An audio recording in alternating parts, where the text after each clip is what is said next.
Ce contenu vous a été vocalisé par zoomvocal.com. Code civil 1. Droit des personnes et des biens. Titre préliminaire, de la publication, des effets, et de l'application des lois en général.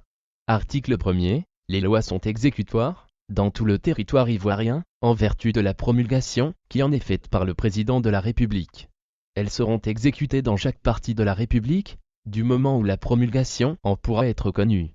Voir si après les textes relatifs à la publication des actes législatifs et des engagements internationaux, article 2, la loi ne dispose que pour l'avenir, elle n'a point d'effet rétroactif.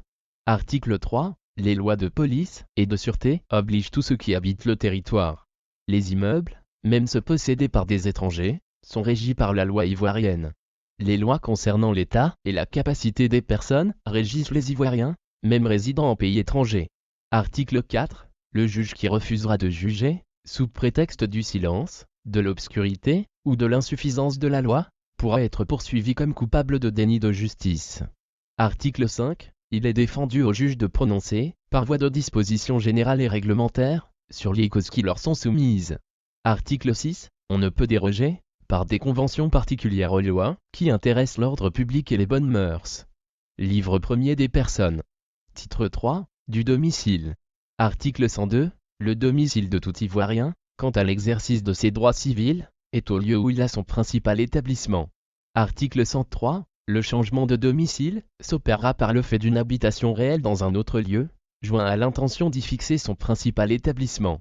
Article 104. La preuve de l'intention résultera d'une déclaration expresse, faite tant à la municipalité du lieu que l'on quittera qu'à celle du lieu où on aura transféré son domicile. Article 105. À défaut de déclaration expresse, la preuve de l'intention dépendra des circonstances. Article 106. Le citoyen appelé à une fonction publique temporaire ou révocable conservera le domicile qu'il avait auparavant, s'il n'a pas manifesté d'intention contraire. Article 107. L'acceptation des fonctions conférées à vie emportera translation immédiate du domicile du fonctionnaire dans le lieu où il doit exercer ses fonctions.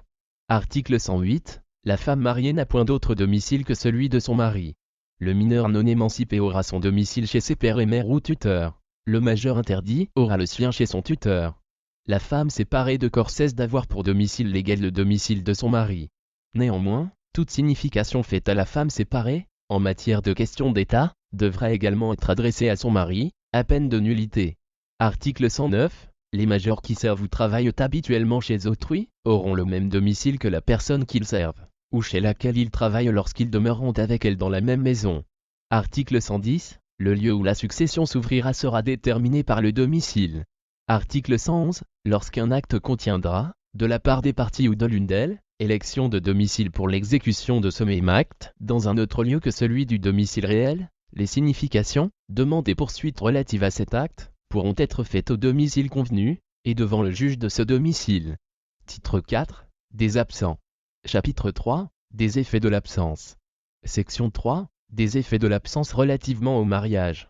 Article 139. L'époux absent dont le conjoint a contracté une nouvelle union sera seul recevable à attaquer ce mariage par lui-même, ou par son fondé de pouvoir, muni de la preuve de son existence.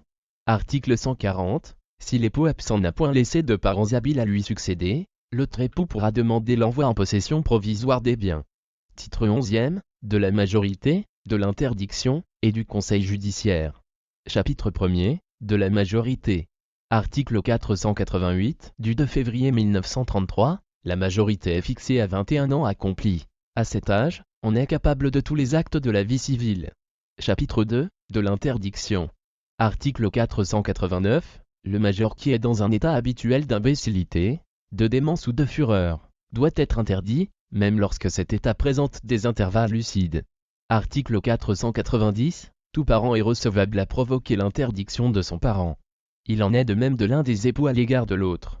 Article 491. Dans le cas de fureur, si l'interdiction n'est provoquée, ni par l'époux ni par les parents, elle doit l'être par le procureur de la République, qui, dans les cas d'imbécilité ou de démence, peut aussi la provoquer contre un individu qui n'a ni époux, ni épouse, ni parents connus. Article 492. Toute demande en interdiction sera portée devant le tribunal de première instance. Article 494. Le tribunal ordonnera que le conseil de famille, formé selon le mode déterminé par la loi sur la minorité, donne son avis sur l'état de la personne dont l'interdiction est demandée. Article 495. Ceux qui auront provoqué l'interdiction ne pourront faire partie du conseil de famille. Cependant l'époux ou l'épouse, et les enfants de la personne dont l'interdiction sera provoquée pourront y être admis sans y avoir voix délibérative. Article 506. Le mari est de droit le tuteur de sa femme interdite. Article 507. La femme pourra être nommée tutrice de son mari. En ce cas, le conseil de famille réglera la forme et les conditions de l'administration, sauf le recours, devant les tribunaux de la part de la femme, qui se croirait lésée par l'arrêté de la famille.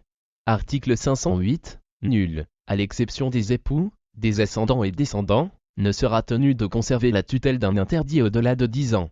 À l'expiration de ce délai, le tuteur pourra demander et devra obtenir son remplacement. Article 510. Les revenus d'un interdit doivent être essentiellement employés à adoucir son sort et à accélérer sa guérison. Selon le caractère de sa maladie et l'état de sa fortune, le conseil de famille pourra arrêter qu'il sera traité dans son domicile ou qu'il sera placé dans une maison de santé et même dans un hospice.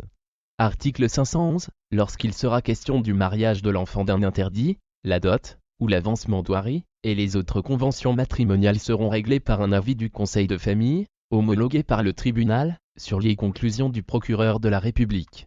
Article 512. L'interdiction cesse avec les causes qui l'ont déterminée, néanmoins la mainlevée ne sera prononcée qu'en observant les formalités prescrites pour parvenir à l'interdiction, et l'interdit ne pourra reprendre l'exercice de ses droits qu'après le jugement de mainlevée.